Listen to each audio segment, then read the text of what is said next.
Thaís Naldoni, esse é o Imprensa na TV, o programa para quem gosta e entende de jornalismo e comunicação. Essa semana está bem interessante porque o assunto direitos humanos e o assunto de segurança pública estão bem em voga, principalmente pela estreia de um projeto super bacana, encabeçado por jornalistas de ponta do Brasil, a respeito desses temas que eu estou dizendo aqui para vocês. Aqui do meu lado, um deles já está presente, a gente vai receber dois no estúdio, que é o Bruno Paes Manso, que já esteve aqui no Imprensa na TV e agora retorna para falar do projeto novo, e também a Cláudia Belfort, que já está chegando, então daqui a pouquinho ela integra aqui a nossa mesa de debates, de entrevistas, e a gente continua falando. Bom, para conversar com a gente, vocês sabem que é fácil e simples, só usar as hashtags TV da internet ou as hashtags Imprensa na TV.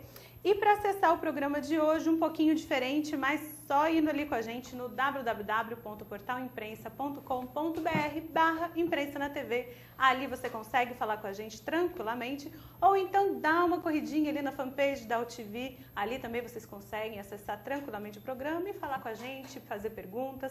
Vai ser legal o programa de hoje e a gente já começa agora. Bruno, obrigado por ter vindo de novo. Eu que agradeço. Um prazer te receber aqui outra vez. Obrigado. Então vamos começar a falar da ponte. A ponte é o quê, afinal das contas? É um canal de segurança pública, de direitos humanos e de justiça. É uma tentativa da gente cobrir essa área aí que a gente acha que está meio mal coberta pela imprensa, ao mesmo tempo é super necessária para o fortalecimento da democracia, né? Então o objetivo é focar num assunto e fazer o nosso papel como jornalista mais focado nessa área que a gente acha que é super importante.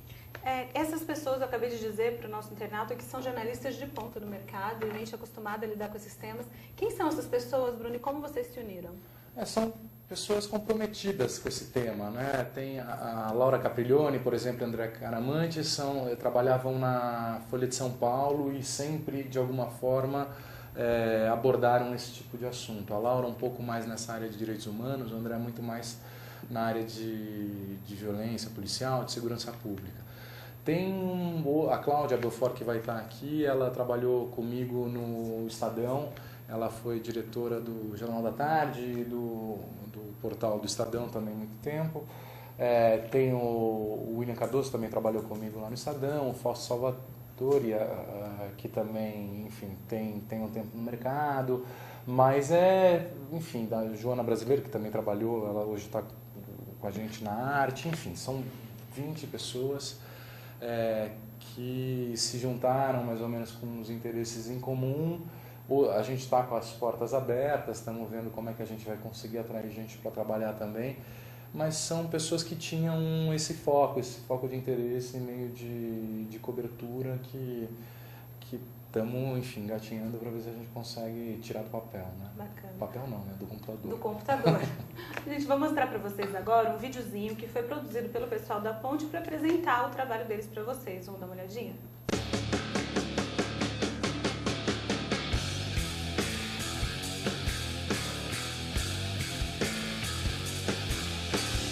O jeito de fazer jornalismo dessas últimas décadas, eu acho que ele não funciona mais. A grande imprensa, ela depende muito de um faturamento, ela depende muito de uma economia para poder se manter viva. Eu acho que no último período a imprensa brasileira tem negligenciado muito a cobertura dos grandes temas referentes aos direitos humanos. O dia a dia de desrespeito, a rotina de desrespeitos a que a maioria da população está submetida, isso tudo não aparece na cobertura da imprensa. Quando eu comecei a trabalhar com jornalismo na área de segurança policial, a coisa que mais me chocava era ver como o tamanho que uma notícia recebia era diretamente proporcional ao salário dos envolvidos naquela pauta. Era muito claro que, dependendo de onde a pessoa morasse, dependendo da profissão que ela tivesse, o espaço que ela teria no jornal, o drama dela era determinado. Uma das maiores omissões que o jornalismo comercial comete atualmente é em relação à cobertura de violência, especialmente no que diz respeito à violência contra os negros. O jornalismo tradicional não faz esse recorte e não problematiza essa questão, que é super importante para o país. Eu acho que hoje um celular flagrando um policial batendo numa pessoa tem mais peso até do que a corregedoria, que sempre, de alguma forma, acaba passando um pano para essas situações. Então, acho que o jornalismo independente, a quantidade de gente vendo essas informações, ela consegue mais efetivamente contrabalancear o poder das autoridades nas ruas, né? Então, são mais olhos olhando. A gente juntou um grupo, um time importante de jornalistas, já com bastante experiência, cada um na sua área, e a gente vai fazer o melhor que a gente pode fazer e sempre sonhou em fazer e não tinha para onde fazer. O Brasil precisa, na etapa que a gente está vivendo da construção de uma democracia para todos, de um jornalismo comprometido com essa construção, de um jornalismo que não se baseie nos interesses e nas conveniências comerciais que a gente vê na imprensa tradicional. Um modelo de forças policiais que é ultrapassado, não é discutido, não é transparente. E será que está servindo ao Brasil? É um tema que precisa ser coberto consistentemente, todo o tempo, com jornalismo de qualidade e de ponta. É por isso que a agência pública está apostando nesse projeto. E por isso que a gente está querendo fazer esse canal alternativo de jornalismo para poder dar voz para essas outras situações que acontecem no Brasil e que não aparecem no jornal tradicionalmente, né?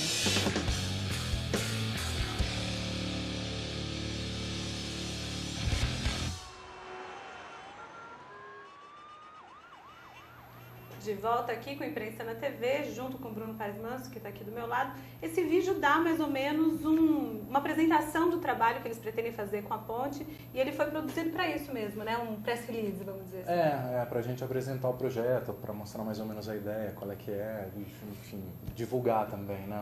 O endereço do site, essas coisas. Então vamos começar aí. Qual é o endereço do site, Bruno? É www.ponte.org. Ponte é um trava-língua mesmo, né? Ponte. Descobri agora. Não sabia antes, né? Então, Bruno, qual o espectro de cobertura que vocês vão ter? Vocês vão ter olho para quê, exatamente? Eu acho que tem essa questão de jornalismo investigativo, que é meio um papel do jornalismo na democracia, que é, enfim, ficar atento aos desvios do poder, né? Nesse caso, justiça, polícia, prisões. Numa sociedade como a brasileira, você tem diversos desvios e quem está submetido a esses desvios tem dificuldade em pedir socorro ou conseguir ajuda. A gente, de alguma forma, vai fazer esse contrapeso, né, de dar voz para quem, enfim, para quem precisa revelar algumas coisas que precisam ser reveladas para para corrigir esses desvios, né, de poder. E eu acho que também tem um papel de pensar a respeito da sociedade em que a gente vive, sobre os nossos conflitos. Eu acho que tem um objetivo meio de apaziguar esses conflitos. Jornalismo como uma forma de se compreender melhor, de se conhecer melhor, conhecer a sociedade que você vive, com o objetivo de diminuir as tensões, sabe? Eu acho que, enfim, pelo menos a minha visão, acho que muita gente talvez compartilhe lá, mas eu acho que baixar o nível de tensão que existe hoje na sociedade. Eu acho que esse é um norte, é um ideal de todo mundo. Bacana. Bom, antes da gente fazer a próxima pergunta, eu queria agradecer a presença de todos vocês que estão aqui com a gente online no Imprensa na TV desta tarde. Muito obrigada. Obrigada, Joseilton Gomes, que está lá em Guarabira, na Paraíba. Muito obrigada mesmo pela sua presença, pela sua audiência, que está sempre aqui com a gente. Adriano Santos, muito obrigada por estar aqui com a gente. Jairo Marques, obrigada também por estar aqui com a gente. E já tem pergunta aqui para você, viu, Bruno? Quais lacunas você vê hoje na cobertura de segurança na grande imprensa no Brasil? Eu acho que, enfim, independente de lacunas ou não, num jornal, quem trabalha em jornal, quem já trabalhou em jornal, quem trabalha em televisão, quem trabalha com notícia no dia a dia, sabe que a concorrência é grande dos assuntos, né? Então agora tem Copa, depois vai ter eleição, celebridades, e tem uma gama de interesses grande que a gente que cobre essa área, ou que se preocupa mais, tem um olhar mais voltado para essa área, sabe que a concorrência é intensa e você conseguir espaço para publicar normalmente não é fácil, porque você vai falar sobre a lotação no sistema penitenciário, é um assunto que as pessoas não gostam, não é um assunto popular, é um assunto que as pessoas preferem não ver, ou preferem deixar meio de canto. E a gente acha que o jornalismo tem esse papel de mostrar coisas que as pessoas não querem ver. E às vezes isso num grande jornal que tem essa preocupação ou numa emissora de TV que tem essa preocupação de vender, de alcançar muita gente, você tem uma certa resistência e é natural, né? É uma coisa natural. Então, com a internet, com todos esses meios de comunicação, você tem essa oportunidade, né, de mostrar coisas que não necessariamente são populares, mas que é necessária, são informações necessárias para a sociedade se conhecer melhor e para a sociedade caminhar melhor. Então eu acho que tem esse lado de meio de uma bandeira do jornalismo, uma bandeira de jornalista, de olha, são coisas que são importantes vocês saberem, a gente acha, por isso que a gente trabalha com isso, e é um grupo que aposta nessa necessidade das pessoas serem informadas sobre isso, que é um assunto meio deixado nas sombras, né? Você acha que talvez se elas tiverem acesso e puderem ler sobre isso, entender um pouco mais sobre isso, elas podem passar a se interessar? Eu não sei nem se passar a se interessar, mas eu acho que vai passar a se conhecer melhor. Eu costumo sempre fazer essa metáfora do psicanalista. Assim, quando você vai para o psicanalista, que você precisa estar deprimido ou tem alguns problemas pessoais, enfim, que você tem que resolver, você tem que investigar sobre você mesmo, sobre seus conflitos, seus podres. Não porque você se interessa por isso, mas que é necessário para você racionalizar, para você superar, etc. Eu acho que o jornalismo tem esse papel. Às vezes é necessário você saber sobre você mesmo, coisas que você prefere não saber para você amadurecer, para você ser uma sociedade mais madura. O Joséilton está aqui fazendo uma perguntinha para você também. Ele quer saber de que forma vai ser financiado esse projeto, ou se é totalmente voluntário, como é que vocês estão trabalhando isso nesse início? A gente, quem está dando suporte para a gente é a Pública, né, que é a agência pública de jornalismo investigativo. A gente... Enfim, é um projeto em parceria com eles, é pouca grana, boa parte do trabalho é voluntário ainda, é um momento que a gente vai tentar pensar em como estruturar, vai começar a pensar em como financiar, mas por enquanto é acima de tudo vontade, de todo mundo. Está todo mundo a fim de fazer, né? Todo mundo a fim de fazer e todo mundo disposto a dar tempo aí e a cara, a tapa. Como é que vocês estão fazendo para decidir as pautas que vão entrar no site? Porque é muito jornalista junto, né? Tem um montão. E vários que, todos eles produzem conteúdo de muita qualidade, que a gente está acostumado já a ver em outros veículos. Então, existe uma reunião de pauta, vocês fazem um cronograma de entrada de matérias, vai entrando, como funciona essa organização? A gente vai descobrindo o processo. Eu acho que a gente está, desde março, se reunindo para falar sobre a ideia inicial que surgiu muito brevemente, daí foi se desenvolvendo, foi se estruturando, foi se encontrando um caminho, escolhendo o nome, as pessoas foram chegando. Agora a gente está na fase de botar a mão na massa mesmo, né? Então esse processo a gente está descobrindo. A gente busca de alguma forma um consenso das pessoas, né? Enfim, alguma coisa que alguém não gostar não sai. Mas ao mesmo tempo você precisa de uma certa agilidade de produzir as coisas e as coisas estarem indo para o ar com uma certa agilidade também. Até para não ficar o site morto, as pessoas param de visitar, sim, né? Para não ficar morno, para não ficar frio, para não ficar morto, enfim. E tudo isso na verdade vai ser um aprendizado, a gente não tem uma fórmula ainda, eu acho que a gente vai apanhar, vai ser um processo de apanhar, aprender e ir desenvolvendo. E quem de vocês está cuidando da parte estética? Quem está cuidando da homepage? Como vocês estão fazendo? Tem a Cláudia Belfort, ela conhece mais, a Natália Viana também, a Joana Brasileiro, que trabalhou na Folha há muito tempo também. Tem algumas pessoas mais atentas ao aspecto estético mesmo, do site, o projeto, enfim, o formato. Todas essas coisas, enfim, é mais uma equipe que está mais acostumada a trabalhar com isso. Enfim, a própria Cláudia, que trabalhou muito tempo no Estadão, no portal, são coisas que são assuntos e técnicos que eles conhecem bem mais, né? Falando do tema que vocês vão fazer, segurança pública, direitos humanos, é um tema bem complicado, né? É um tema que traz ameaças, é um tema de risco para o jornalista, né? A gente tem até uma pessoa que está fazendo parte do projeto com vocês, que é o André Caramante, que já foi ameaçado, inclusive, por um ex-coronel da Rota, que é o Coronel Telhado, que hoje é vereador aqui em São Paulo, né? Então, esse tipo de coisa não preocupa vocês, de não ter nas costas, vamos dizer assim, um veículo maior, ou então alguma empresa que possa tentar auxiliar vocês, a da segurança, alguma coisa assim, um institucional, ou vocês vão bancar institucional? Eu queria entender um pouquinho mais esse negócio da independência, porque é bom e é ruim, né, vamos dizer assim. Não, preocupa, claro, preocupa porque é um assunto delicado e a gente muitas vezes acaba necessariamente tendo que comprar certas brigas, porque enfim, é meio esse o papel de jornalista. A nossa solução foi justamente buscar esse apoio institucional das pessoas que são os nossos apoiadores no site, que estão todos lá, muitos listados, enfim, com o tempo a gente está aglutinando, formando essa rede, então tem desde o Hélio Bicudo, passando pelo Márcio Tomás Bastos, pelo José Carlos Dias, pelo José Gregori, mais pessoas da sociedade civil, Silvia Ramos, Luiz Eduardo Soares, a gente foi costurando e conversando sobre os nossos objetivos, sobre a nossa proposta, e foi o Zé Celso, Martinez Correia, então assim, tentar conversar e falar o que a gente quer, explicar para as pessoas, formar essa rede de apoio, então, enfim, se acontecer alguma coisa, a gente pode buscar ajuda de você nesse sentido, pode, então essa costura a gente foi fazendo, está fazendo ainda, eu acho que também, conforme vão aparecendo os problemas, a coisa fica mais concreta, mais objetiva, a gente, enfim. Mas é uma preocupação, esse respaldo institucional, a gente acha que é fundamental mesmo. Não é comigo, ou com o André, ou com a Laura, é com uma rede. É uma rede que acredita na viabilidade e nos objetivos e na necessidade do projeto. Então, a briga é com essa rede que vai ser comprada.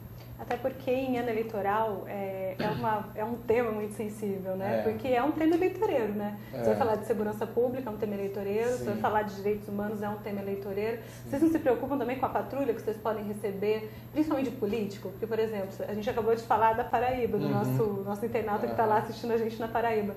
E a Paraíba é um estado complicado. De repente aparece uma pauta bacana lá e tem o candidato a governador e tal.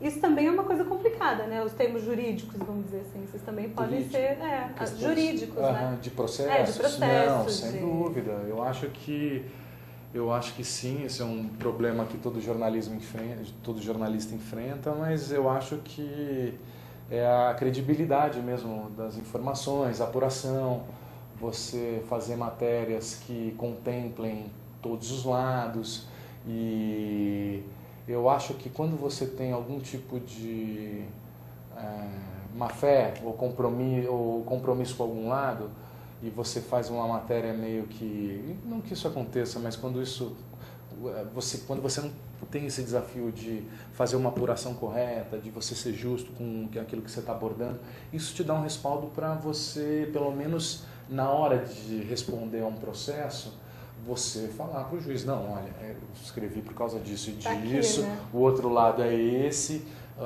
o objetivo de utilidade, a utilidade pública dessa matéria era essa, era importante essa notícia por causa disso, e esse processo não se justifica. Eu estava cumprindo o meu papel de jornalista.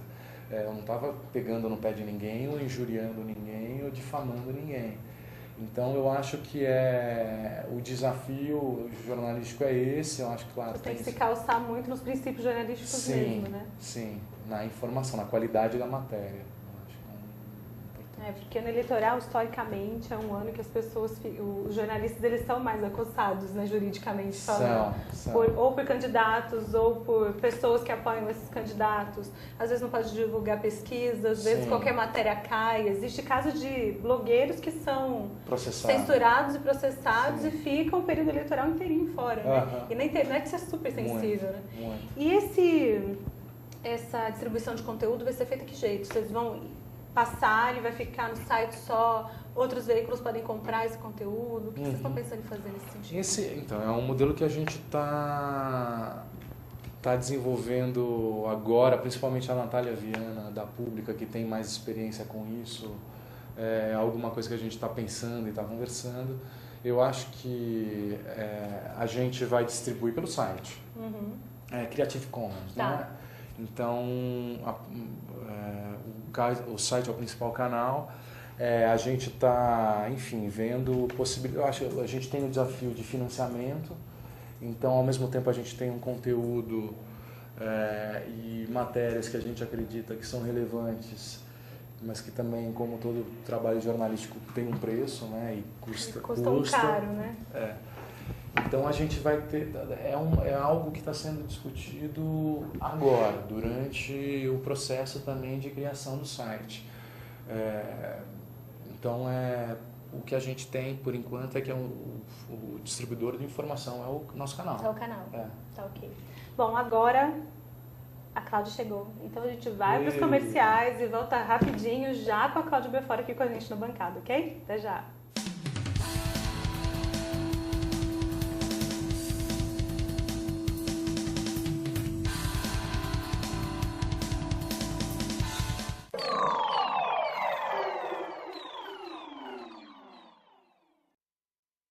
Tudo tem a ver com alguma coisa.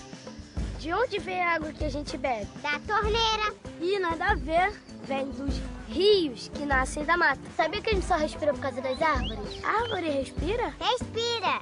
A árvore respira. E o que você tem a ver com isso? Meu ar. Minha água. Minha árvore. Meu ambiente. Mata Atlântica. SOS Mata Atlântica. Mais 25 anos.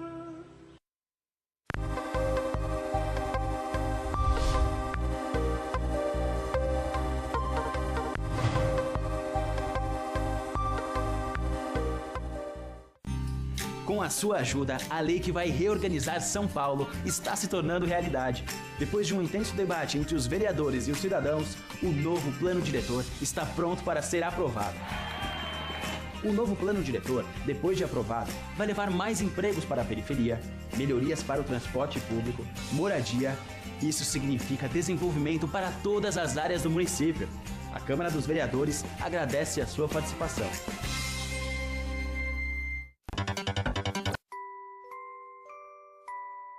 As nossas recordações são os nossos maiores tesouros. Carregamos durante toda a nossa vida. Manipular, distorcer ou implantar falsas memórias, além de ser uma violência, é crime. Somos responsáveis por esse tesouro. Não promova alienação parental.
Voltando aqui com a Imprensa na TV, agora com o Cláudia Beaufort aqui ao meu lado, junto com o Bruno Paz Manso, para falar sobre a ponte, que é um novo projeto que eles estão lançando, que vai cobrir segurança pública, direitos humanos e pautas afins. Cláudio, boa tarde, obrigada por ter vindo. Boa tarde, Thaís, obrigada pelo convite. Bacana te receber aqui, obrigada mesmo, viu? Não se preocupem, agora é pra você ver que bacana. A gente começa o programa com o Bruno, termina com a Cláudia, fica tudo lindo, maravilhoso, com os dois, e dá tudo certo. Bom, a gente estava aqui conversando, Cláudia, a respeito do projeto da ponte, já mostramos até um videozinho que vocês fizeram para o lançamento. Então eu queria saber de você qual é a sua expectativa para esse projeto e o que te motivou a se unir a esses colegas para fazer esse tipo de trabalho. A expectativa que eu tenho com esse projeto é de conseguir recolocar na pauta temas importantes para a sociedade e para o jornalismo que vêm sendo abandonados pela grande imprensa, né? Por uma série de motivos, por escolhas editoriais, por projetos, enfim. Então eu gostaria de trazer, né? Esse é o objetivo do grupo, na verdade. Então eu tenho a expectativa de trazer esse assunto novamente. Tenho uma expectativa pessoal, né? Também, que é voltar a fazer reportagem, que eu acho que no fundo quem faz jornalismo tem muita vontade de ser repórter. Tem essa minha expectativa pessoal aí de voltar a trabalhar mesmo como jornalista na rua. E por que eu me juntei com esse grupo? Não eu me juntei, eu acho que porque esse grupo se juntou, né? Porque foi um ajuntamento meio simultâneo, assim, foi uma coisa até meio mágica, porque as pessoas foram se unindo e daqui a pouco tinha um outro grupo discutindo o mesmo assunto e tinha um outro grupo. E quando a gente viu, todos os grupos estavam unidos por uma série de coincidências, né? Coincidências de pessoas que tinham saído dos seus trabalhos, pessoas que não queriam mais trabalhar naquele modelo, né? De jornalismo, e todos com o mesmo tema, né? Cada um com a sua especificidade. Então, tem alguém que é mais voltado para a questão de gênero, para a questão racial, né? Para a questão de violência policial, mas sempre dessa área de direitos humanos, justiça e democracia. E eu acho, eu falei com o Bruno isso ontem num evento, né, Bruno, que o modelo de fazer jornalismo, ele vai criar novas unidades produtivas, né? Eu acho que uma saída para a nossa profissão é a formação de coletivos. Então, coletivos que sejam de cultura, coletivos temáticos. Um grupo de jornalistas se reúne em torno de um tema e produz, e faz a sua produção ali. E eu acho que isso pode ser um caminho para a nossa profissão, que está ameaçada. Tá, primeiro por causa da crise econômica, né, que vai enxugando a redação, e Exatamente. segundo por causa das novas redes, porque as pessoas têm muita informação disponível, né, e todo mundo produz informação. Todo mundo produz informação e eu acho super importante que as pessoas produzam informação, porque isso enriquece a sociedade, né? Agora, nem sempre essa informação produzida, ela é uma informação que tem uma importância ou uma carga jornalística. Na verdade, a maioria não tem, né? Mas é informação e é dado. De algum jeito né? Isso. E aí, assim, eu vejo, cabe a gente curar essas informações, mas também entrar nesse movimento da sociedade, que lê não só mais num veículo e distribui não só mais para um grupo. E eu acho que se você ficar antenado nisso, você vai ver que o modelo atual dessa mídia legada, ele está ameaçado como modelo. Pode ser que elas achem um caminho, resolvam mudar, façam determinados investimentos, né? Abram os horizontes, o que não é muito fácil, em nenhuma indústria muito antiga, né? Você pegar uma indústria antiga que tem tradição, ou que é uma coisa familiar, que vem do pai, do avô, do bisavô, e de repente você ter que mudar um negócio, fazer uma coisa completamente diferente, não é fácil também para eles. E eu acho que esses coletivos têm que andar, não é nem em paralelo, eles têm que andar na mesma onda que a sociedade está andando, de produção e distribuição de notícias, mas com os mesmos critérios jornalísticos, porque isso não muda, isso é basal. Não? Você pode mudar o formato, você pode mudar as ferramentas, mas aqueles critérios básicos, isso não muda nunca, né? Porque é pétreo, né? Não, e é super importante que o leitor ele possa se informar bem se informar de acordo e não nos meios tradicionais apenas, né? Que ele possa encontrar alternativas de informação e de tema também, que a gente estava falando aqui. A grande mídia, de fato, ela tem fechado os olhos, talvez ou por dificuldades de apuração, porque não tem as pessoas que sejam capacitadas para fazer esse tipo de apuração de forma concreta, né, de uma forma bacana, porque os grandes veículos têm tirado essas pessoas dos seus quadros, né, que é o que aconteceu recentemente, por exemplo, com a Laura Capiglione, que está com vocês, e com a André Caramante, que também acabou saindo da Folha porque estava sem espaço para fazer o que gostava e o que sabe fazer, né? E porque assim, gente competente é cara, né? Bem cara. Você não vai achar que você vai ter um jornalista que investiu na sua formação durante anos, seja na leitura de livros, seja frequentando eventos culturais, seja viajando, seja estudando, fazendo cursos na academia, cursos formais, e querer pagar pouco. Né? Com certeza. Bom, eu vou mostrar para vocês mais um videozinho que foi tirado lá da ponte e a gente volta a conversar logo depois dele. Vamos lá. Quer que eu resuma? Ele pegaram advogado e espancaram. Truculenta. Não respeitaram, pegou criança, 6 horas da manhã jogou pra fora. Idoso. Foi isso que aconteceu. Não teve respeito nenhum pro ser humano. Eles trataram a gente pior do que cachorro. Porque o cachorro pelo menos tem uma dignidade. A gente não tem. Fizeram, agrediram o rapaz passou mal, quase mataram, entendeu? Tratando a gente mal e não é assim. Ele foi de boa pedir para entrar no prédio, porque se ele é advogado das famílias, ele tem direito de estar presente para justamente evitar que aconteça qualquer ato, né, desnecessário com as famílias. Ele só queria estar lá dentro acompanhando. E aí ele fez menção de entrar e se apresentou, né, como advogado. E simplesmente eles vieram pra cima dele e deram uma gravata nele, o braço pra trás, aquela situação de bandido que trata bandido. Ai, eu sou advogado, ai, me solta.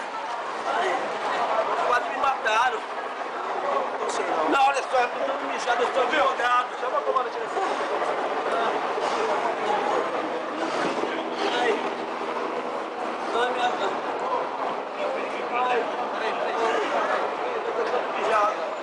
Ai, vocês quase me mataram, cara. Pegaram ele desacordado mesmo, jogaram no camburão e levaram pra delegacia. Eu nunca vi um negócio desse. Nunca presenciamos um ato tão absurdo desse. Nunca. Eles puxavam e jogavam a gente pra fora. Não queria deixar nem a gente entrar pra pegar os nossos pertences. A gente não queria nada do prédio, só o que era da gente. Eles não deixaram. Como é que fica as minhas coisas? Eu mandei informação. Quais as coisas? As minhas coisas que eu não peguei ainda. A gente estava dormindo, eu com a bebê dormindo, o policial chegou, enfiou o pé na porta, a gente acordou, eu comecei a passar mal, entendeu? Eles estavam tratando a gente feito animal e a gente não somos animal, a gente somos ser humano, igualmente eles, entendeu? A prefeitura veio de manhã para tentar fazer o cadastro, eles não deixaram entrar. Eles não deixaram, nem a gente que é morador, eles deixaram entrar. A gente vai dormir no meio da rua. Aqui, ó. Quer lugar melhor do que esse? Calçada. É o que a gente vai ficar. Passar a noite na calçada. A gente vai pro meio da rua, dormir no meio da rua com criança. Quantos filhos a senhora tem? Eu tenho 3. Eu tenho uma de 1 aninho, a mais nova. Foi que eu achei muita falta de respeito do policial de ter feito aquilo. A menina se assustou. O dono entende que o prédio que está abandonado há 6 anos continue abandonado por mais 6 anos. Que nós somos invasores, que invadimos o prédio dele e que ele quer posse de volta.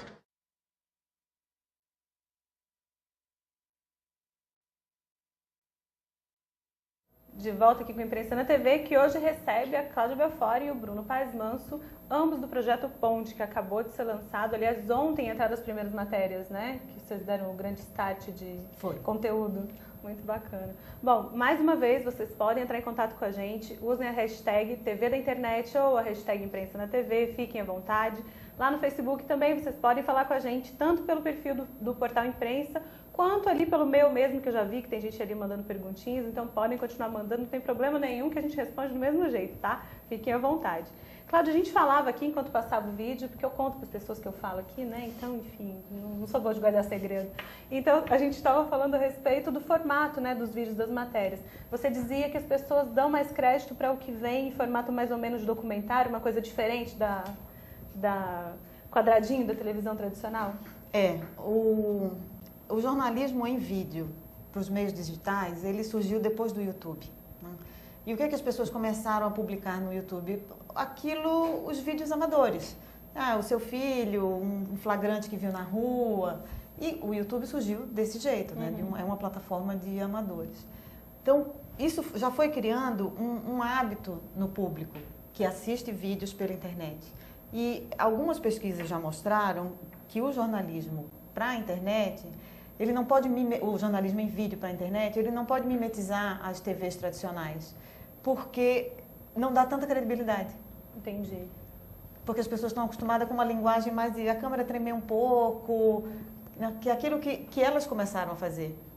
Elas gostam de ver, mais ou menos, elas se identificar de fato com aquela produção. Isso. Então, a população criou uma nova narrativa para vídeos, e essa narrativa que a gente tem que usar, que eu falei, a gente tem que entrar no canal deles, num canal moderno, né?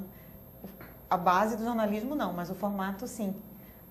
Aquela narraçãozinha, estamos aqui falando da desocupação, não sei o que, não rola para a internet, não pega, entendeu? Entendi. Bom, a Carla estava dizendo aqui, porque eu fiz uma pergunta bem taxativa, sabe? Isso sempre vai ser usado. Ela falou que sempre, de jeito nenhum, que não pode falar nisso. Inclusive porque digitalmente sempre não existe, né? O digital, ele muda o tempo inteiro, né? Não tem essa. Muda o tempo inteiro. É verdade. E as redes sociais, vocês vão fazer dela uma plataforma também de divulgação? Sim, sim. As redes sociais têm tido cada vez mais importância em qualquer veículo, em qualquer empresa, veículo que esteja nos meios digitais. Isso também tem número comprovando isso. A audiência das homes cai cada vez mais e a audiência derivada das redes sociais cresce cada vez mais. Em alguns casos já chega até a 50%. Esse hábito da pessoa... E isso é uma coisa que está ameaçando também os grupos. Sabe por quê? A pessoa não vai mais lá, não tem ali na sua homepage ali, eu vou abrir com o New York Times, por exemplo. Não, ela bebe numa fonte, bebe noutra, bebe noutra. Aí chegou a rede social e colocou tudo numa timeline. Isso é verdade. Aí fica todo mundo ali, igual aqui, né? A gente fica no Twitter, no Facebook, falando com as pessoas e conversando e passa. É muito bom. Bom, gente, beijo de novo para vocês que estão aqui com a gente. Muito obrigada, viu, Antônio? Muito obrigada, Cláudia. Valeu por estarem aqui. E uma pergunta que eles estão fazendo aqui para vocês é se vocês pretendem fazer com que esse projeto, já que ele é multiplataforma, que tem vídeo, afins, que ele passe para o papel de alguma forma. E se vocês estudam fazer alguma coisa de vídeo mais... entendi sim. Um negócio de vídeo que seja com nossa, gente, tá difícil. A periodicidade certa. Então, um vídeo semanal, ou então um debate, alguma coisa assim. Se vocês vão passar isso para fora dos veículos de comunicação. Eu acho que a gente não deveria postar em papel. Porque você acaba... É algo que está sumindo no consumo de informação.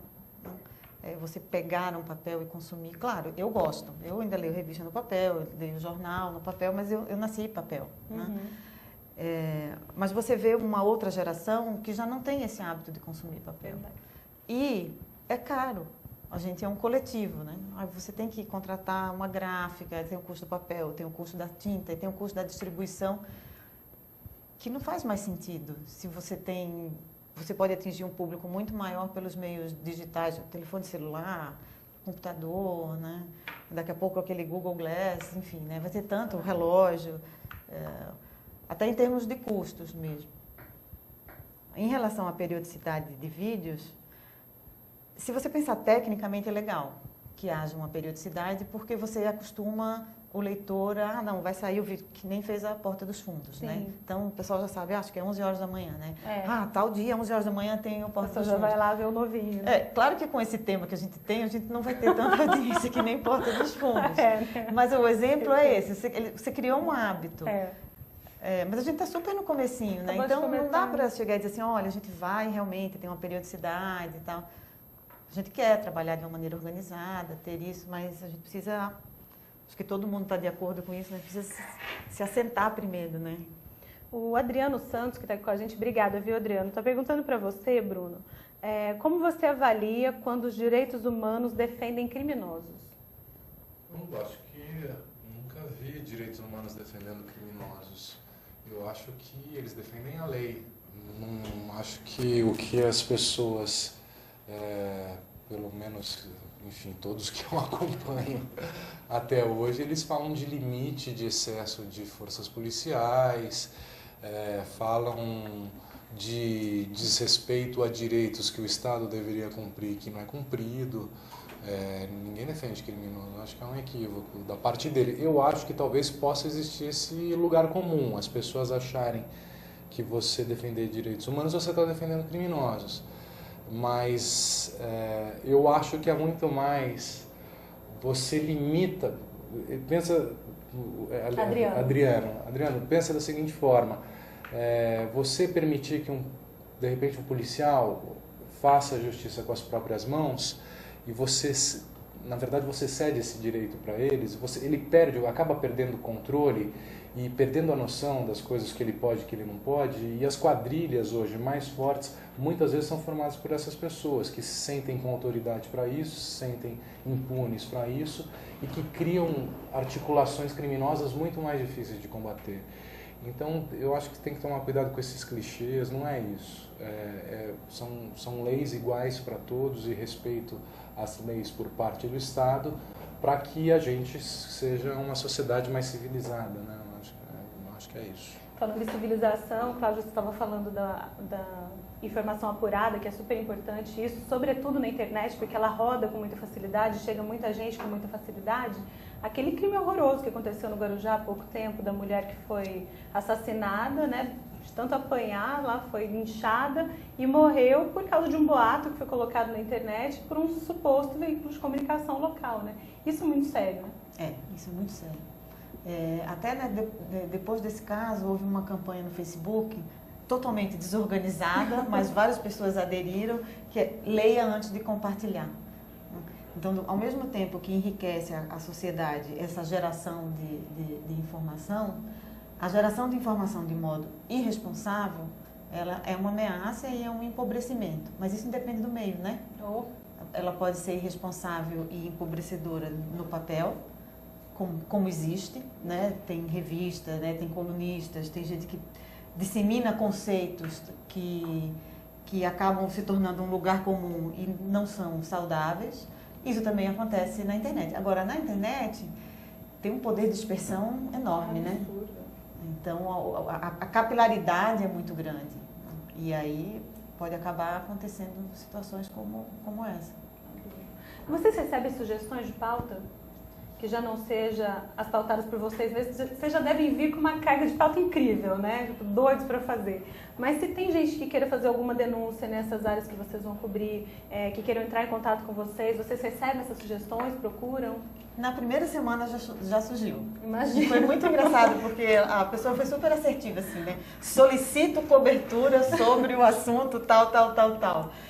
Eu achei até legal o tom que ela falou, porque eu não lembro o nome de quem fez a sugestão, mas ela se comportou de um jeito que é o que eu acredito do jornalismo. Nós somos servidores públicos. A gente está a serviço da população. Sim. E ela fez o quê? Uma solicitação de um serviço, né? Então a gente recebeu isso já na primeira semana. Ontem a gente recebeu até eu não lembro exatamente de onde foi, mas foi relativo a um caso que a gente publicou no primeiro dia. Caramba!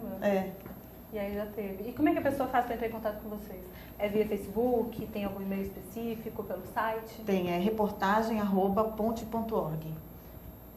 Reportagem@ponte.org. Estou colocando aqui debaixo da foto para vocês que perguntaram, tá? Então vocês podem pegar ali.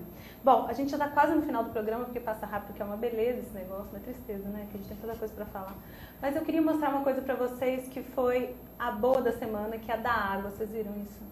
Uma jornalista, coitada, foi fazer uma cobertura de uma mulher que tinha quebrado retrovisores para brigar com a polícia, para a polícia levá-la presa, porque o namorado dela estava preso e ela queria ir junto. Nossa. Aí ela saiu para a rua e saiu quebrando os retrovisores do carro. Dá uma olhada, o que aconteceu com a repórter que foi fazer essa cobertura. E uma mulher foi detida depois de provocar uma quebradeira. Veja o absurdo. Ela disse que queria ser presa para ficar com o namorado que cumpre pena por tráfico de drogas. A equipe da Record foi atrás dessa história. Você não vai acreditar no que aconteceu com a nossa repórter Larissa de Oliveira. Balança a reportagem.